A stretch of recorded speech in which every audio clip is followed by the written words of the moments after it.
Hey guys, Jasmine here, and today I wanted to talk about one of the best shows of all time, The Owl House. Unfortunately, it just ended a little bit ago, but I'm still grieving over the loss of such an amazing show. Now I could go on and on about why I like the show, but honestly I think most people already understand the impact it has left on the community, so instead I want to compile all the unanswered questions that the finale did not answer or that it brought up. The finale did a pretty good job of wrapping up loose ends, but from what you will later see, quite a lot got swept under the rug. These are all the questions that have come to my mind that we never got closure for. They aren't in any particular order, just what came to my brain first. Let's start off with the question, is Hunter actually a Clawthorn? Now it is heavily implied through the murals in Hollow Mind that Caleb married a Clawthorn. The witch's name is Evelyn, but it is never confirmed that she is an ancestor of Ida's family. In the ending of Watching and Dreaming, it is shown that Hunter, who is a clone of the dead Caleb, is now carving pal as men with Ida's family, who are Clawthorns. On top of that, both of Hunter's pal is man, Flapjack, and Waffle, are birds which fit into the heavy bird theming of the Clawthorn family. And Flapjack was apparently Evelyn's pal as man. So if we are running with this idea, I guess that makes Hunter Ida's super great grandfather, but also kinda not. Either way, this is a plot thread that didn't get explicit closure. I know we are able to put the pieces together ourselves, but it would be nice if it was official in the show. Okay, next up, what happened to Jean-Luc? Yeah, remember that guy? The golem thing that was supposed to protect King. I know he wasn't able to function outside the Titan Temple place and he was brought back to the Owl House in Echoes for the past, but is he still there? I mean, the Emperor's Coven raided the Owl House and I presume Jean-Luc was taken in the raid. I mean, I don't remember him appearing in Season 3 at all, so what happened to him? I thought he was going to be used to fight the Collector, but he never came up again. I hope he gets justice and we learn what happened to him. On the topic of Titan-related stuff, why didn't anyone ever use the Titan symbol on King's collar to hide from the Collector? I feel like turning invisible to the kid who is trying to use you as a toy is a pretty nice idea, but yet no one thinks of it. Honestly, there are so many comics and stories that people made before Season 3 aired that used this plot device. It's just a shame it was never brought back into the actual show. I mean, I know that King was the only one to actually know what the symbol did, but at least he could have used it, or he could have hidden Ida and Lilith from the Collector that way. So what are Hoodie's origins? Was he always in the Owl House door, or did he get there after Ida started living there? Does he have any connection to the Titan? I mean, Papa Titan did have a worm parasite bulging from his eye, but is that actually Hoodie, or is it just another one of his species? Whatever it was, it didn't look alive, but Hoodie doesn't seem big enough to scale to Papa Titan's size. I know Dana talked a little bit about this in that Instagram live, but she didn't outright confirm anything. I mean, she said the fans had gotten it right at some point. I mean, of course people got it right by theorizing, but there are so many theories and things that it's impossible to narrow it down. Also, side note, if that parasite is Hoodie, does that mean that he ate Papa Titan's eye? How then did it become the portal door? Next up, are there still living Titans other than King?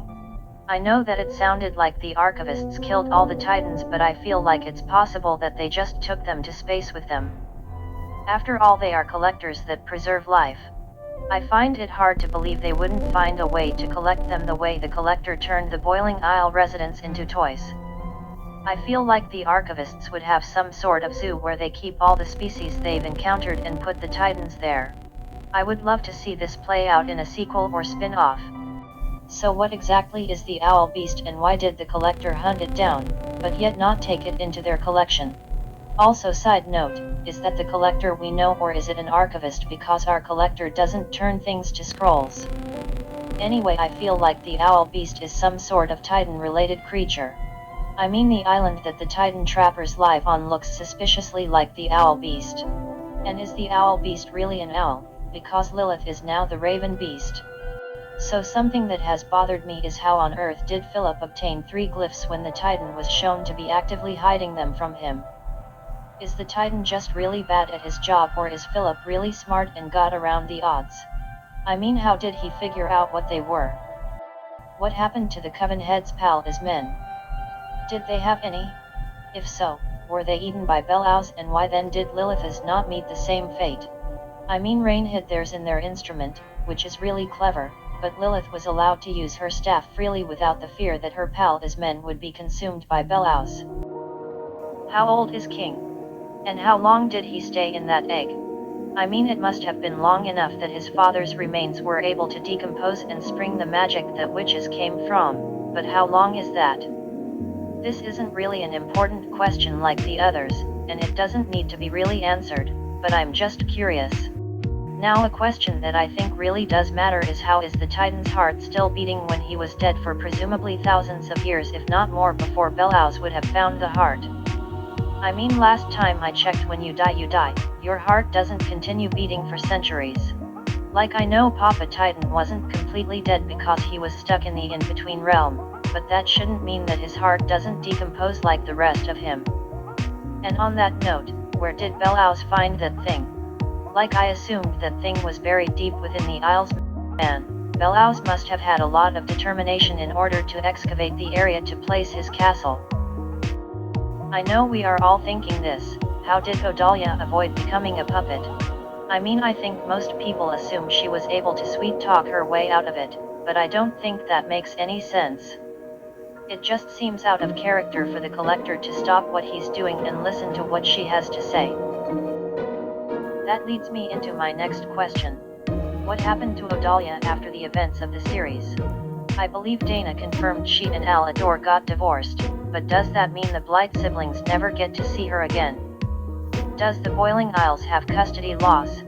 Would Amity, Edric, and Emeria be forced to continue seeing her? Come on Dana, we need to know. So the Coven sigils are clearly not glyphs, but Belaus only has access to artificial magic using glyphs. Then what are they, and how did Belaus make them? More importantly though is, how did no one figure out a way to remove them in 50 years, when Alador was able to figure it out in a few? I mean, there were witches who refused the Coven system, and you would think that they would figure out a way to avoid being branded for life. Okay guys, I know what the most important question left is though. Will Darius and Alador get together? I mean, they are perfect for one another. I do think that would get messy on the family tree though, since Amity is dating Luce and Hunter is basically her brother, but he's also like a son to Darius. So maybe that's not the best idea then, but they are really cute together and they've got a rivalry backstory. So I think it was implied that Philip became the goo monster from the glyph combo he carved into his arm and the pal as men souls he used to treat it, but what were the glyphs supposed to even do? We know it didn't work because he didn't know the light glyph yet, but what did he think carving magic symbols into his arm would achieve? I mean, that just seems like a bad idea. Another thing is, how did the pal as men souls turn Belaus into a shapeshifting goo monster? They helped whatever his curse was, but they seemed to definitely have contributed to his monster form because of all those eyes in his design. Were the angry pal as men souls out for revenge against the person that killed them? I also want to know, where did Philip go in the 100 of years before he became Belaus? There's an uncounted amount of time between when he meets the Collector and when he takes over the Isles as Belaus. So next, I really want to know more about the Titan trappers. I mean, are those Titan skulls real? If so, I thought all the Titans were taken care of by the archivists. Does that imply that the Titan trappers popped up as a group before Papa Titan died? No matter the timeline, my main question is, why hadn't they tried the reviving ritual they attempted on King with another Titan if they had killed so many at that point? Another big idea that never got explored was the pal as Trum tree seed Ida's father gave to her. I mean, I don't think she ever got to use it because Luce already had a chunk of pal as Trum wood to make string bean. Unless seeds are used in the carving of pal as men, I doubt it was ever used. Is Ida's school in the ending supposed to be in a pal as Trum tree? I mean, I guess that's one way to use it. Now the question that has been unanswered the longest is, who was the Bat Queen's owner? People have theorized it was the Titan, but she seems too small for that. Honestly, this is one of the questions I wish we had gotten answered. Too bad the Owl House got cut short, otherwise I'm sure we would have seen her full backstory. Going with that, how can the Bat Queen have babies? She's a literal chunk of wood. How is she able to reproduce? I feel like that makes no sense. Does that mean that her babies are pal as men too? If so, why do witches have to carve pal as men when their parents' pal as men can just make a baby for them? That seems like a solution to the disappearing pal as men wood crisis. Another question is, how is the new portal door created? Normally I would say that King donated his blood to make a new working door, but in thanks to them it is shown that the Hexside squad had trouble figuring out a good way to power a door, and yesterday's lie established it takes more than just Titan's blood. In addition, this new door looks nothing like any of the portals we've seen, and it is definitely different from the old door. That also leads me to my next question: who created the first portal door, and why was it just sitting in Ida's backyard? If we guess that Evelyn used it to travel back and forth between realms before Ida, then why was it just sitting, buried randomly in the Clawthorn's backyard? Like, it makes sense on why it would be in the area if Evelyn was a Clawthorn, but it shouldn't just be sitting there for centuries in a place a kid is going to easily stumble upon it. Also, why is a key needed for the door in the first place? All other portals we have seen did not need to use one, and honestly the key was only ever used as a way to call the portal door to where it needed to be. And a side note, why didn't Luce just call the door away from Bellows when she still had the key? That seems like a good way to take it back, but yet she didn't. Anyway, the key is almost never actually used to open the door. It's just a glorified car key and doesn't serve its intended purpose. Okay, next up, what's up with the owl beast? Ida and Lilith's curse in general. We see Ida connecting with the owl beast gave her the harpy form, but Lilith has one now too, so that would imply that Lilith connected with the beast too. But how does that work? Does the owl beast have two consciousnesses now? Was it physically split in two? Does Ida still have the original and Lilith just got a copy? Is the owl beast even an owl because it changed to a raven beast for Lilith? I just want a definitive answer on how the curse works, because it's not exactly a curse, there's a living, breathing beast involved in this. Why were the Azura books the only thing that were shared among both the human world and demon realm, and do witches realize that it is a human book? In particular, does Gus geek about it being a human thing?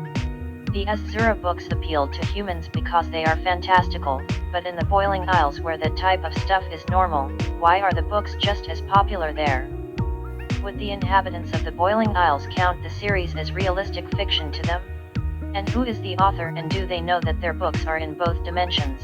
I feel like there must be something funky happening with the author because the book is published in both dimensions. So another question that kind of irks me is, why did Bellows bother putting in effort to make the portal door fancy? Sure, he needed to refurbish it in order to get home, but he didn't need to build that fancy ring around it if he was never planning to show it off to anyone. I mean, Hunter saw it, but he wasn't going to question if it didn't look pretty. And that brings about the question, how did Bellows figure out to fix the door? Did the collector tell him how to fix it? Or did he just know what to do? So personally, I want to know more about the archivists. Did they just abandon the collector on the Boiling Isles? Like, the collector makes it clear they sent him down there to get rid of them, but then they started an entire war with the Titans. Did they never think to check back in with him after they destroyed all his friends? Did none of them think to go looking for him for thousands of years when they realized they hadn't seen a trace of him in that long? Now, the way Bellows treated Luce really ended up bothering me. He liked to hammer in the fact that both of them were humans and they were the same because of that, but why didn't he ever take her under his wing? Like, I feel like the moment Bellows found out there was a human on the Isles, he should have tried to mentor her because he hates witches so much. Why would he just let her go back to the witches he thought were corrupting her in young blood, old souls? You would think he would try to save the only other human stuck on the Isle with him and bring her along for the Day of Unity instead of leaving her in the dust and taking her portal and way to get back home. He does seem concerned for her in Kingstide right before he goes to petrify her, so why wasn't he so concerned earlier on about her well-being? I feel like it would be totally in character for him to at least and try to manipulate Luce into becoming his apprentice. Did the Titan trappers originally come from the Boiling Isles, or did they evolve on the second island thing they now live on? They have magic, so I assume that they evolved the same way the other witches did, but at the same time, since it is implied that their ancestors met the Collector, that means they were probably around before Papa Titan died, meaning they couldn't have evolved the same way normal witches did. But yet they still look like normal witches minus the creepy skull hats. So who left that vial of Titan's blood in the Graves Field Cemetery? I think the best guess is Evelyn, but that isn't a set-in-stone answer. I mean, I guess it could have been just about anyone. Maybe it was Ida. I think the real question though is, how did the person get their hands on such a large amount of Titan's blood? Why does the portal door open to a random shack in the human realm instead of the obvious portal frame in the cemetery? Why this door specifically? I think Dana may have implied that the shack belonged to Caleb and Philip at one point, but I think she said it wasn't confirmed. Either way, why was their front door the portal? That doesn't seem convenient, nor does it seem safe for the witches using it to get between realms. I also want to know what specifically is needed to make a portal. All we know is that Titan's blood is needed, but Luce was able to make one with machines and a minimal amount of blood. Granted, this only led her to the in-between, but it still kinda worked. Does the blood itself work, or does it need machinery to help it? I feel like we've seen both in the show, since the door seems very technological, and the Hexside squad used a similar technique to Luce when trying to recreate it, but then there's also the Graves Field portal that just popped into existence because Bellows smashed a vial of blood onto it. If all it takes is blood, then was Eclipse Lake just one giant portal? And most importantly, does the new portal door use King's blood? Cause it doesn't look like it does. So what was the demon realm filled with before the Titan died? Was it just an ocean the Titans walked on, or was there land that later got flooded? I feel like living in an empty void would be pretty boring. Now I don't think we will ever know, but I want to know all about Hootie's legs. I mean, do they still sit under the owl house when he is removed from the door? Do they just sit there under the house all the time in the event that he needs to pick up the house and walk? Like, what is up with these things? Honestly, one of the biggest plot holes in the show is how Hootie did not notice that King's blood was blue when he took that blood sample to determine what type of demon King was. I mean, they purposely didn't show us the filled syringe because that would spoil the reveal that King was a Titan. And on top of that, how did King never notice his blood was weird? You're telling me that King never got hurt in his lifetime and never bled? Finally, my last question, what was the purpose of Pal's men having those foot pegs that only locked onto one staff when they are the literal ones that materialize the staff? I know this was supposed to be dramatic, but it makes no sense that these Pal's men can't turn into staff form. Most of the time Pal's men change forms, they do it without the help of their witch's intervention. Okay, thank you all for watching. I think this got a little long, but these are all the questions that came to my mind. Please like and subscribe, and if you have any questions that I didn't think of, please comment them down below. I know most of these questions could have been answered if we had been given more time with the Owl House, but sadly it was cut short. We need justice for the Owl House. We need spin-offs or sequels, please Disney. Anyway, thanks for watching. I'll see you guys next time. Bye. Jasmine out.